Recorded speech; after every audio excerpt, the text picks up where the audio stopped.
Some say that God is dead, but I say not so fast. There are still perfectly legitimate reasons to believe that God is real, and not just real, but an active force for good in our daily lives. And during uncertain times like these, when, the world feels chaotic, confusing, and mostly on fire, primarily because people who believe in God decided to go to war with reality and reason, well, it's more important than ever to look to God for guidance. But, is he really there? I mean, how can someone you can't see, hear, or touch guide you anywhere? Well, don't worry, because I'm here to show you that God is real. Yes, he's still there and everywhere else and present in your daily life, even though, he's always hiding and you can't see him.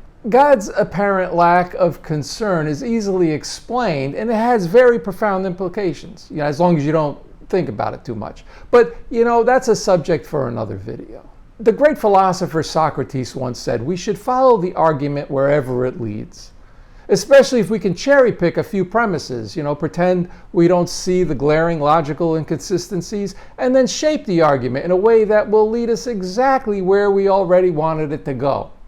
Or something like that. I'm paraphrasing. So today I'm going to ease your mind and present you with 6 of the best philosophical arguments we have that prove the existence of God. The Ontological Argument. The ontological argument is brilliant. It proves God exists with a simple thought experiment that would have, made Einstein blush and Rene Descartes high-five himself. It goes like this. God is that than which nothing greater can be conceived. But see, here comes the clever bit. If God existed only in the mind and not in reality, then a greater being can still be conceived. One that does exist in reality. Get it? Therefore God must exist, because obviously existing is greater than not existing. Unless you're born poor and desperate with, like an incurable disease or something. Like in that case, not existing might actually be better. What's the point of being alive if it's just going to hurt the whole time, So yeah, I guess there are some cases where non-existence is probably preferable, like, most of the human history and the afterlife. Because according to the Bible, most people, the vast majority of us, will end up in hell suffering for eternity. So actually, if that's true, non-existence is like way better than existence, which means, let's move on. Free will exists, therefore God. Atheists believe that the material world is all that there is, all that there was, and all that will ever be. Because of that, atheists have no choice but to believe that free will doesn't exist. Yeah. They think everything was predetermined from the moment of the Big Bang. It all just boils down to the physical laws of nature, like a simple cause and effect chain of events. But if you're watching this video on your own volition, and not just because, YouTube's algorithm guessed you would click on it, because let's face it, no one understands YouTube's algorithm, not even God probably. So you watching this video proves that free will does in fact exist. And we all know that free will can only exist if an all-powerful, all-knowing creator deliberately made it that way. Because only an all-knowing God who knows everything that has happened and everything that will happen can The teleological argument. Fine-tuning. You think it's just pure luck that the universe is perfectly fine-tuned for life? Okay, most of it isn't. That's true. The vast majority of the universe is like a cold, empty deathscape. I'll give you that. But what are the odds that we would be alive on the only planet we know about where life is even possible? Seriously, have you ever thought about the odds of that happening? Because I haven't very much until just now. And now that I say it out loud, it seems pretty obvious, doesn't it? And it's like 100%, right? Because, if it didn't support life, we wouldn't be here asking about it. But still, it does sound impressive if you don't really think about it too much. And here's the point. Design demands a designer.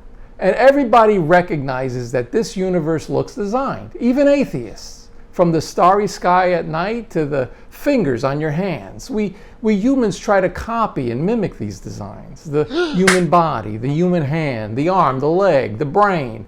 And we see that those are some of the most advanced, technologically savvy pieces of equipment ever put together.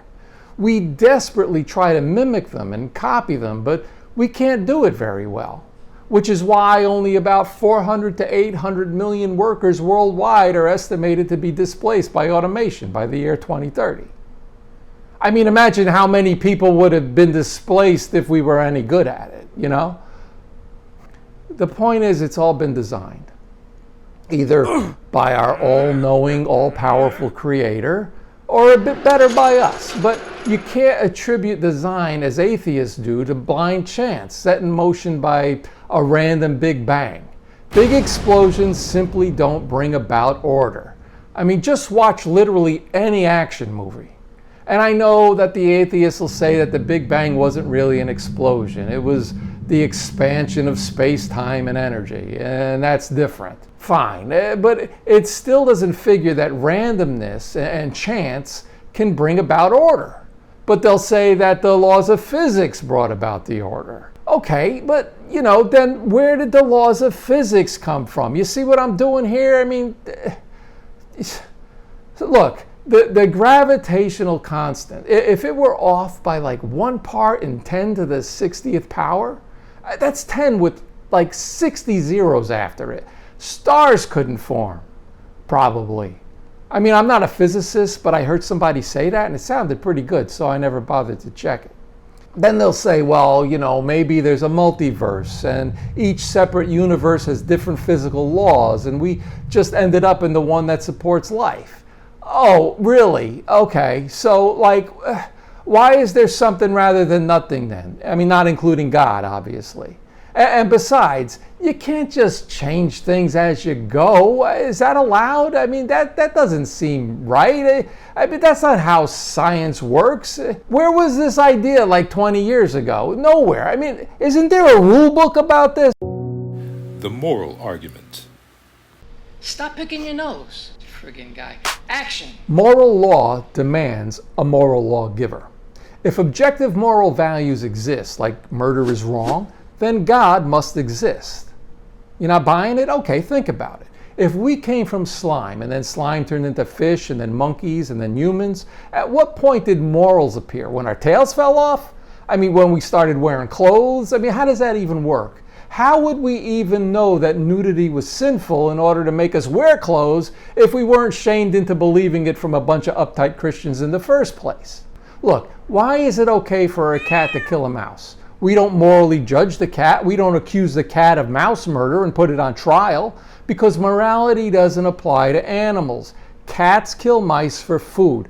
That's just nature. We, on the other hand, kill mice because they're kind of annoying, and that's fine too, because God said so, and God dictates morality.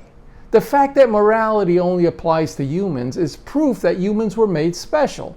And the thing that makes us special is that God gave us objective moral values, which are absolute and timeless, and sometimes change depending on which part of the Bible you're reading. The Cosmological Argument. The cosmological argument goes like this. Whatever begins to exist has a cause. The universe began to exist, therefore the universe has a cause. So let's break that down so you can just fully appreciate how airtight this argument is. Premise 1, whatever begins to exist has a cause. That's just common sense, right? I mean, things don't just appear out of nowhere, except quantum particles sometimes and subatomic fluctuations and like virtual particles and vacuum states. But let's not count those, okay? Great. So premise 2, the universe began to exist. Obviously, the Big Bang proved that. Before the Big Bang, there was literally nothing. No space, no time, no matter, just a big, empty, timeless void, which, if you think about it, is still kind of something. But just stay with me. So if everything that begins to exist has a cause, and the universe began to exist, then it had a cause. And logically, that cause must be timeless, spaceless, immaterial, uncaused, all-powerful, all-knowing, and weirdly obsessed with blood sacrifice, which sounds suspiciously like the God I already believe in before I made this argument, doesn't it? And isn't that amazing? Now, I know what you're thinking. If God created the universe, then who created God? But God wasn't created. He just, always existed. So he doesn't need a cause. You see how that works? I mean, it's just so simple and elegant. It's beautiful. And it's a very effective argument when your whole audience is a bunch of Christians. Now, some of you might be thinking, why would an all-powerful, all-knowing, creative God have wanted to exist inside nothingness for, an eternity? Just shut up. The argument from consciousness. Okay, I saved the best for last. Human consciousness, especially self-awareness and rational thought, can't be fully explained by physical processes alone. Therefore, it must originate from a non-physical conscious source, God. And materialism, the atheist worldview, it can't explain that. Brains are physical, thoughts are not. I mean, sure, yeah, the brain's involved, obviously. You stub your toe, you feel pain. But that doesn't prove the mind is physical. It just proves that, your coordination kind of sucks. Like when you flip a light switch on and, and the light goes on in the room, that doesn't mean the switch is the light. It just activated the light, which is the bulb, or the stuff inside the bulb. So maybe the bulb is like the consciousness and the electricity is the mind, and then I forgot what I was trying to say. But the point is, consciousness can't be reduced to neurons firing. Because how do you measure a thought? You can't, because it's not a physical thing. So the fact that consciousness exists proves that there's something beyond the physical, something transcendent, something like a cosmic mind or the mind of God. Now, I know what you're thinking. You're thinking, if consciousness can only come from other consciousness, then where did God's consciousness come from? But if you weren't thinking that, just pretend I didn't say anything and we're done, okay? For the rest of you skeptics out there, God is allowed to be the exception, okay? Because he's outside of time and space and logic whenever necessary in order to prove a point. So to sum it all up, we don't know how consciousness works. Therefore, God, okay? Boom, gap filled. You're welcome, science. Hey, sorry, I'm sorry. I know you want to hear this song. I do too. I'll play it in a second. I just want to say, if you liked the video, just hit the like button for me, please, and then share it if you know somebody you'd like to annoy today, and subscribe if you haven't already subscribed. I know they say it's not that important to subscribe anymore, but I don't trust them. I think they're up to something.